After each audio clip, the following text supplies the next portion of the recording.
So I signed up for a second tour, which was another 15 missions, and number 36 was Berlin. I thought, oh my God, I've done myself in. I just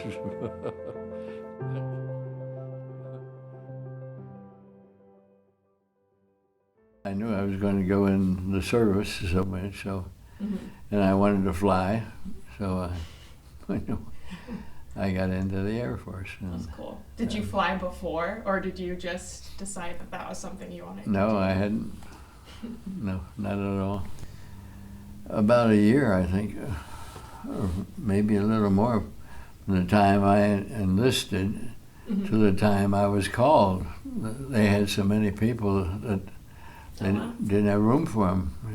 Oh, wow. So, and then it was in, I guess, January of '43 before they called me. January. Okay, you enlisted 42. January 43, you were in Miami, Florida, in a hotel with no uniforms. That's true. Then you went to Concord State College, and you finally had your summer uniforms, and it was freezing up there. You said. It's in Athens, West Virginia. Yep. Only had khaki clothes. Boy, that's where we got in shape. Oh, your physical trainer was Killer Kyle. You said he was the guy that did your PT. They really worked us out up there. Whoever was the head of the physical end up there, we'd go on 10-mile runs and work out in the gym, and to a point where the rest of it, wherever we went, was easy because we were in such good shape coming out of there. And where did we go from there? I was trying to think of this the other night, and I can't remember That's okay. where we went. Was it somewhere else in the U.S.? Oh yeah, in south. I can't remember where the place was, but it was strictly for Air Force training. That was 2 months, and that was just on the ground. Mm-hmm. All you did was mainly look at all the equipment that the Germans had, and what kind of planes and that sort of thing, and then physical workouts. We had plenty of that again, and from there we went to Alabama, and that was a flight school. It was actually a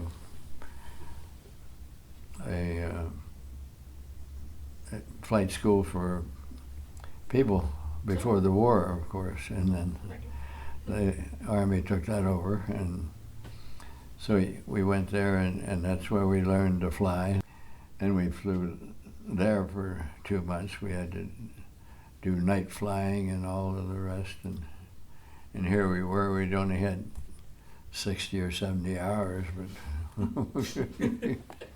you learn to do it. Oh, Port Washington's where you left to go to 13 days on the boat. Yeah, we went right by the Statue of Liberty. Here, I got all the notes if you want to.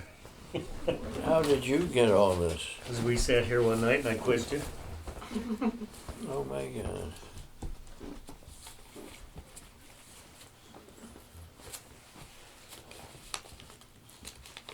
I should have written them down, but...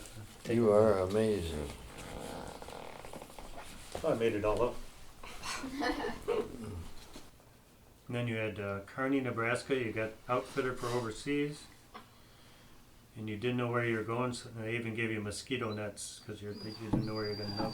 And then your Jewish navigator went to Boca Raton to train. Radar, yeah, he was there to learn radar, which meant we don't have a navigator for the flight to England. No.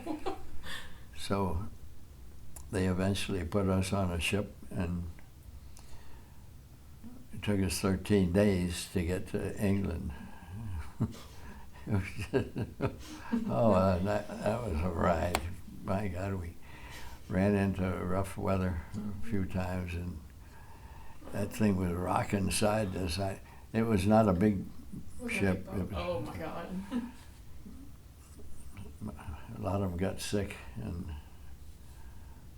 the rest wished they could, I guess. It was not pleasant, but then we got to England, and they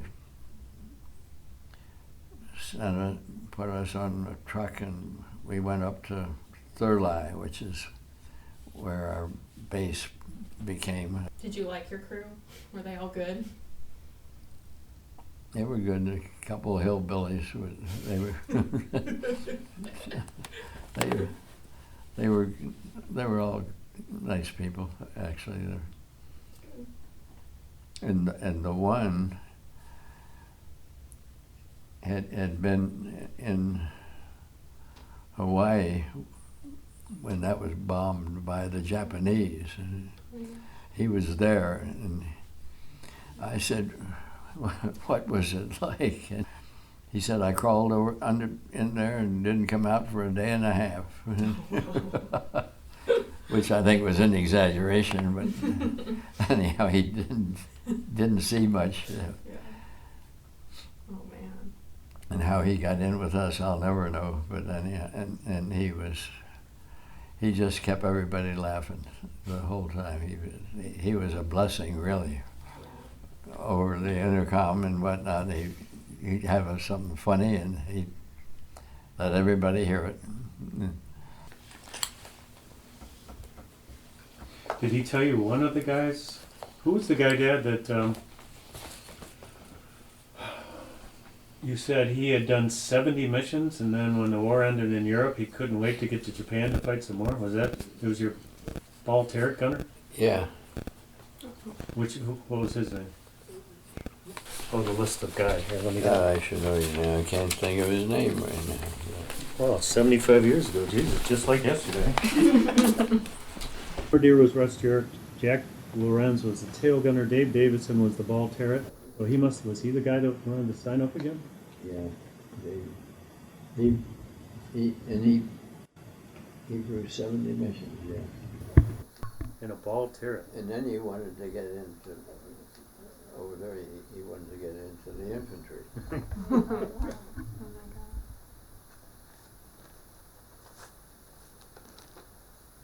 But just being in a ball turret 70 times, the odds of him living 70 trips are probably No 1 in kidding. Oh, 1,000. it's awful. Just your knees are up under your chin, and there's just enough room to move, and they're sitting down in there for hours. They let me go flying with somebody who had been flying combat before, so I went one ride with him, and he was some Texan, and he at 23,000 feet, after we went over the place we were bombing, he lift his mask and stick a cigarette in his mouth and light it at 23,000 feet. I don't know. One ride with him was enough, anyhow. Oh, you named the plane because Bill Porter said Aunt Jane snorted when she got mad? Yeah. Yep. And it got scrapped after 30 missions because Huh?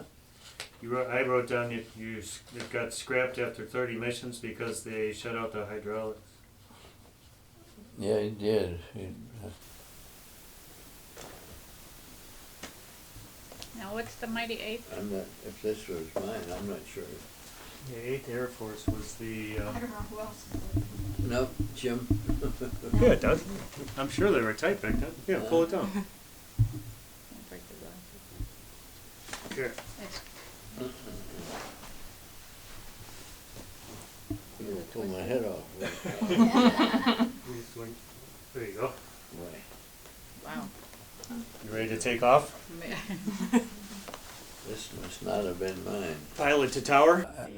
Were you nervous when you were flying at all? No, oddly enough. In fact, when we were in New York, I was upset. I was afraid that the war would be over before we got there, and but it wasn't. Yeah.